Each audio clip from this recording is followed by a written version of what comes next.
Now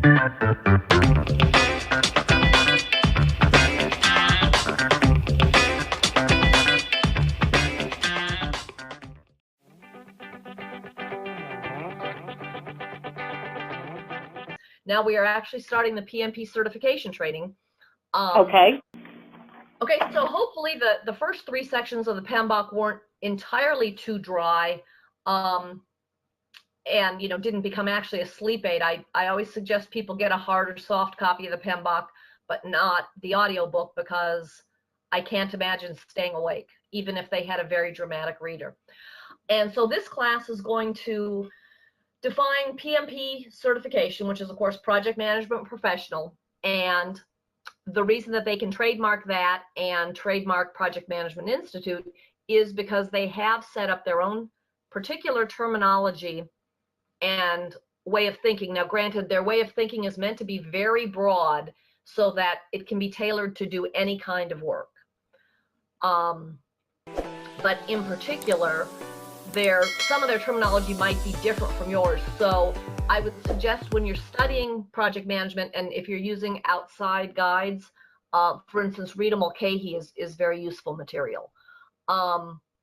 But don't go too far afield, because you don't want to make multiple translations. In other words, somebody else who uses slightly different terminology and slightly different technology, and then you're thinking, okay, I think of this as A, PMI is telling me to think of this as B, and somebody else is telling me to think of it as C. Well, I know that exists right now because I'm in the middle of writing my dissertation, and I see the lingo as far as new product development. It's got many translations and many stages according to different industries, as far as the pharmaceuticals, consumer packaged goods. So I would think the same thing takes place here. Right, and so that that becomes an issue. So we here today for our class here at the beginning of September, and I guess it's just gonna be the 2 of us. We're gonna talk about the PMI way. So we're gonna identify the application requirements for the PMP examination. Now, are you gonna take that and actually get the certification? I am. That is the goal. Just to keep going on this slide, some of the other objectives are obviously guidelines to fill out the PMP application. And again, I'm happy to help you with that, because you don't want to be audited. That just delays your ability to take the exam. We're going to talk about the PMP outline and syllabus. We're going to define what a project is, which is a long, and again, because this is PMP's definition, a long-lived, large, multi-million-dollar project that has a defined start and a defined end. And that was probably a bunch of spoilers. We're going to talk about the role of a project manager, and we're going to talk about how project management benefits delivery, and I think that'll really help you with your project. Okay. And then we'll talk about portfolio, which is kind of the overarching whole company sort of thing, and then programs. Managing all the projects, Right. So. Say a program would be a bunch of interrelated projects, and then a portfolio would be a bunch of related and or unrelated programs, but it would be, say, the whole company. And then we're going to talk about stakeholders, which is basically anyone who has a stake in the project and their value. And we're going to identify them, and then we're going to talk about necessary project management skills. So okay, all right, again, I'm ready. I'm ready. Okay. All and right, again, we'll see that PMI and PMBOK and all that are registered trademarks, just so you know. Now, question. I have my book open. I have 2 screens, so I have my book open. Is it necessary to have the book, or is that just for the reading material for what we're doing? If you've got the book available, you might want to have that on your second screen, just so if I mention a term, you can go to the book and make a virtual highlight or something. And especially if it's something that you're thinking, this is very new to me, think I've got to revisit this later. Okay. All right. And so PMI offers a whole bunch of credentials, but right now we're just really interested in the purple one, which is the project management professional. But they have scheduling and agile and risk management and all kinds of things, because that's what they do. They offer credentials. Now, in terms of your certification, it's kind of a three-pronged approach. In other words, you see the little talent triangle over there, figure 3.2, and that's the technical project management, the leadership, and the strategic and business management. So in addition to passing the test and having the requisite background, so basically, and let's talk a little bit about the background, which is 3,500 hours of project management beyond a bachelor's, or 7,500 hours of project management beyond a high school education. And they don't make any other delineation. So, you know, associate's degree or a master's or a PhD, they don't give you any credit for, you know, different from the 2 levels that they have. But then after you get your certification, what they want you to do is obtain continuing education credit, so you keep up with what's new in the field, so that you are well versed and your knowledge doesn't get stale. Well, here's my question, Kathy. Is there qualifications to sit for the test? Yes. I mean, did you say yes? Yes, there is. Okay. Well, my PhD is in leadership. I'm working on new product development right now. But I have a background in molecular biology. My MBA is in accounting. I have a 7-year study in molecular biology, but my dissertation is leadership in new product development in the biomedical sector. So all my participants are in the biomed field. Now, I've been doing project management at companies for years, and the course, I took just a quick course on just terminology a long time ago. Would I qualify to sit for this exam if I'm running projects?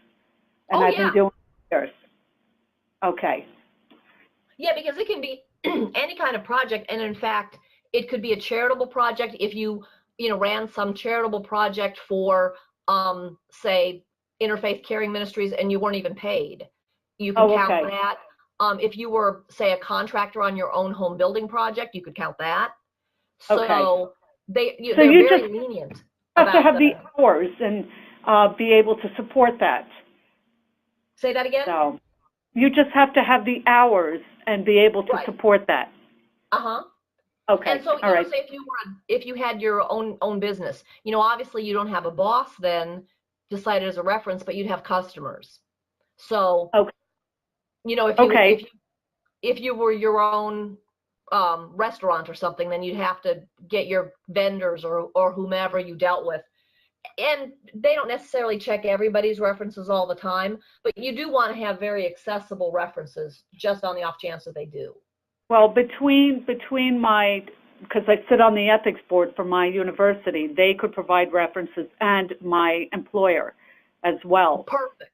Okay. Yeah, and I've taught classes, and some people who were offshore or who did stints, say, in the military, in the Middle East.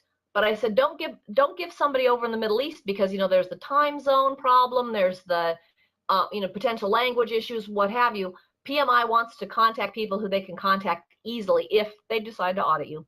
And they say they only audit, say, maybe 8 in 1,000, but I've known many more people than 8 that have been audited, and maybe I've taught 1,000 students, but like I said, I've known many more than 8 who have been audited. So I would just say make it easy as possible for them. Okay. I mean, it makes sense. And then so anyway, here's some here are just some acronyms that will be used a lot. We've got the Project Management Institute, the certification you're going for, which is the Project Management Professional.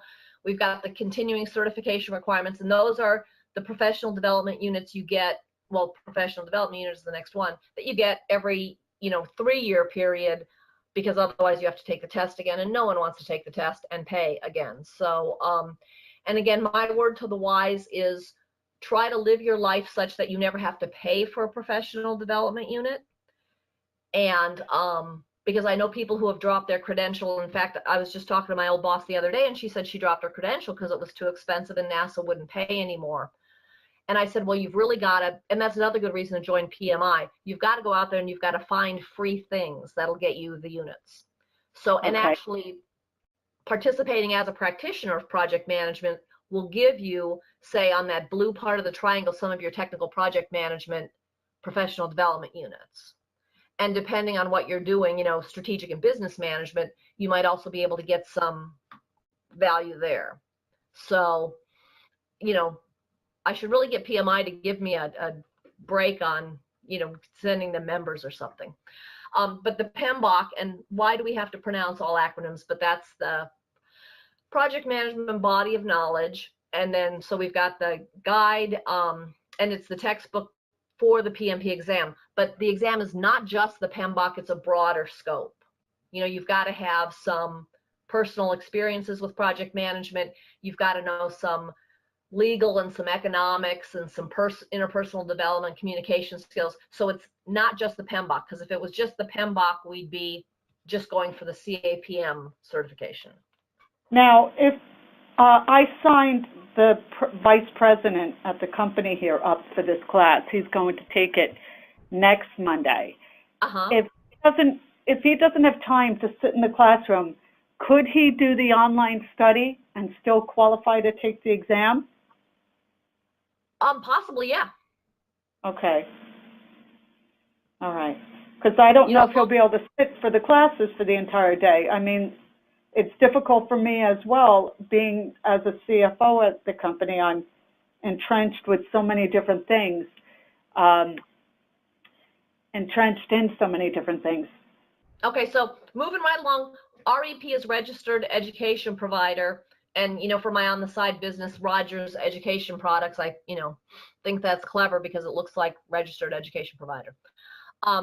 So PMI is the organization, which has hundreds of thousands of members. PMP is the credential. And they obviously, well, they don't actually conduct the exams. I mean, they write the tests and they provide them. But really, you have to go to a proctored examination facility in the greater Houston area. They have them, and it's called Prometrics. I've heard in some other parts of the country, Sylvan Learning Centers do proctored examinations. So basically, you've got to find out where the proctored examinations would be held. Because, you know, you've actually got to go to a place and you've got to sit for the 4 hours and you've got to be treated like a criminal, and they'll wand you and they'll make you turn your pockets inside out, and you can't take in, you know, any kind of fancy watches or your own calculator or anything like that. And we'll talk about that as time goes on, about how, you know, some strategies for taking the test. Okay. But, and then like I said, your credential is valid for 3 years, and you've got to have your 60 professional development units every 3 years. You know, after your initial thing, then you've got to have that to maintain your certification. So, but like I said, it's really not hard to do. And, you know, for instance, participating in your local chapter, not just attending, well, sometimes attending meetings, you get a PDU, but if you were the treasurer or the secretary or the communications chairman or whatever, you know, they love you to do community service. If you know, helping, you know, your coworkers with their certification and things like that, you know, mentoring that, you know, a lot of that will get you credit. So that's what you want to do, is find all the things that will get you credit. Okay. So guidelines to help you fill up the application. You want to be a PMP member before you submit your application, or at least, you know, that is a nice idea. Use your document name when you fill out, when you originally go to PMI and sign up, because you can go to PMI and sign up without paying, and start doing your application process, and it'll save it. But make sure you use your document name, because when you go to the proctored exam center, it's like going to TSA, and you've got to have an unexpired, valid picture ID, and it can't be your Sam's card. It's got to be like your passport or your driver's license or some kind of, you know, military identity card. But, you know, think of like if you have voter ID with picture, it's kind of like that. It's what you need to vote, but it's got to have a picture. So, and it can't be expired. And I know a friend who went and her driver's license was expired, and so she had to go home and get her passport, and they took that time out of her 4 hours. So, you know, they're very serious about that 4 hours they give you for the test. Okay. We talked a little bit about the project experience field. And again, you've got to have, the appropriate eligibility to, meet depending on your level of education.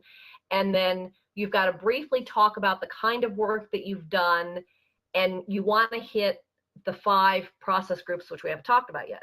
So by tomorrow, you'll know the 5 process groups, hopefully back and forwards and in your sleep. And so, you can actually start looking at the work that you've done, because they want you to have all kinds of experience. They don't want you to be just like the guy who comes in to solve the crisis at the end and you never do initiating and planning, or they don't want you to be the initiator planner who never finishes anything and gets to closing. So they want you to have kind of a cross project experience. And again, make sure your primary contacts are accessible, and if you were a more junior person, I would suggest that you get on LinkedIn and make sure that you have all kinds of good contacts. I do. Okay, because sometimes as people move around in different companies, you lose track of them if you don't see them socially or something, and so you want to have that way to continue to contact them. I do. And make sure they're readily available, so that if PMI audits you, they're not going on a bad email or a bad phone number or something. Oh, yeah.